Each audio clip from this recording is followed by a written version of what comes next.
అనిల్ రావిపూడి దర్శకత్వంలో F1, F2 చిత్రాలు మంచి సక్సెస్ను సాధించాయి. మరి అదే దిశలో రూపొందిన చిత్రం సంక్రాంతికి వస్తున్నాం. విక్టరీ వెంకటేష్ హీరోగా, ఐశ్వర్య రాజేష్, మీనాక్షి చౌదరి హీరోయిన్లుగా నటించిన చిత్రం. భీమ్స్ సంగీత దర్శకత్వం వహించడం జరిగింది. దిల్ రాజు ఈ సినిమాకు ప్రొడ్యూసర్గా వ్యవహరించారు. ఈ సినిమా విడుదలైన తొలి రోజున దాదాపు 45 కోట్లు, అంటే వరల్డ్ వైడ్గా 45 కోట్లు ఈ చిత్రం కలెక్షన్లను రాబట్టడం జరిగింది.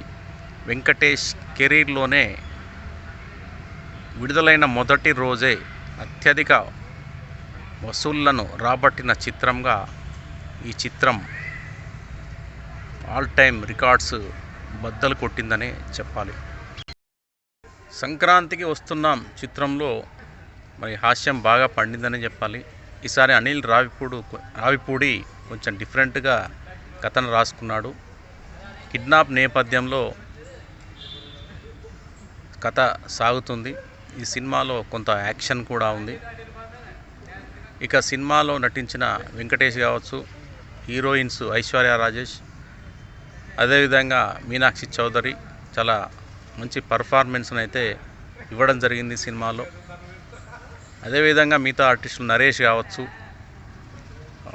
తర్వాత సాయి కుమార్ కావచ్చు, హిందీ యాక్టర్స్ కావచ్చు, ఇట్లా చాలామంది నటీనటులు ఈ సినిమాలో వారి యొక్క మంచి నటనను కనబరుస్తూ హాస్యాన్ని అయితే పండించడం జరిగింది. శ్రీనివాస్ రెడ్డి పాత్ర కూడా చాలా బాగుంది. ఇట్లా ఆద్యాంతం ఈ సినిమా మంచి కామెడీతో కూడుకొని ఉంది. ఈ సినిమాలో కామెడీయే కాకుండా పాటలు కూడా చాలా అద్భుతంగా ఉన్నాయి. అందరికీ తెలిసిన విషయమే. గోదావరి గట్టు మీద రామచిలకవే అనే పాట మరి ఎంతటి ప్రేక్షకాదరణ పొందిందో అందరికీ తెలిసిన విషయమే. మరి ఈ సంక్రాంతికి కూడా మరి అనిల్ రావిపూడి మంచి హిట్ కొట్టాడని చెప్పాలి. వెంకటేష్ కూడా తన కెరీర్లో చెప్పుకోదగ్గ చిత్రంగా ఈ చిత్రం నిలిచిపోతుందని చెప్పాలి. ఈ సినిమా కథ కూడా చాలా డిఫరెంట్గా ఉంది. ఈ క్లైమాక్స్ సీన్ చాలా అద్భుతంగా ఉంది. యాక్షన్తో కూడుకొని ఉంటుంది. అయినప్పటికీ అందులో మంచి కామెడీ ఉండడం గమనార్హం.